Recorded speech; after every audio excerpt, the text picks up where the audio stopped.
It's nearly launch day for those who have pre-ordered F1 22, and we can't wait.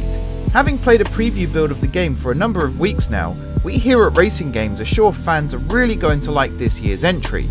I'm Mark from Racing Games, and here are 5 things we think all fans should know before buying F1 22.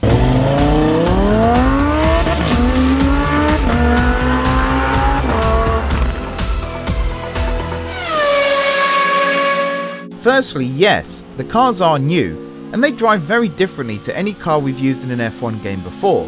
We'll get onto the physics later, but for now let's focus on just the cars. The final version of the game, as revealed by a tweet the F1 Game Twitter account posted earlier this week, will have the final car models, and they look great. The preview build that you will have seen most content creators playing on did not have the final car models, hence why most of the gameplay out there at the moment does not feature the new cars. But rest assured, the final version of the game will have them included. The cars also ride much lower than in other years, meaning that not only can you lose the rear by riding the curbs, you can actually completely bottom out and end up stuck on the curbs. So fingers crossed you don't end up stuck out there on track when you get racing. There are 2 different modes you can use to race in game. These are broadcast and immersive. When in a race, these will affect the way certain features work, such as pit stops, safety cars and the formation lap. Those on broadcast won't have to control the car when under safety car conditions, for example, and will instead be treated to some TV-style camera angles following the cars as they lap. Likewise, those in immersive mode will have full control over their formation lap, including lining up on the grid and the timing of their pit stop when in the pit lane. These features add another layer of accessibility to the game, as well as an added element of realism for those chasing a realistic F1 gaming experience. Did you know you can actually pick your commentator?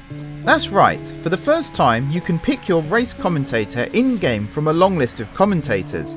This includes Sky Sports' David Croft and Natalie Pinkham, and Channel 4's Alex Jakes.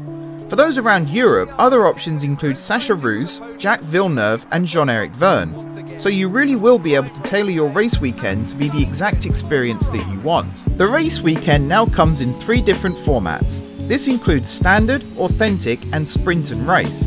As sprint races were missing from F1 2021 despite being present in real life, they have now been added to F1 22. The exciting thing is that you can participate in them at any track in the F1 calendar, as opposed to just the tracks that have them in the real world. As with the full race itself, you can also change the length of the sprint races. For example, if you go for short, then you'll only be doing 5-lap sprint races, but if you choose long, then you'll have 50% length sprint races. This means that you can add sprint races to any track in the calendar, but also put them at any length that you want.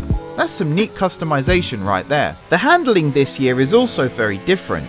Now this is a combination of a new tyre model as well as the latest aerodynamic changes due to the new regulations.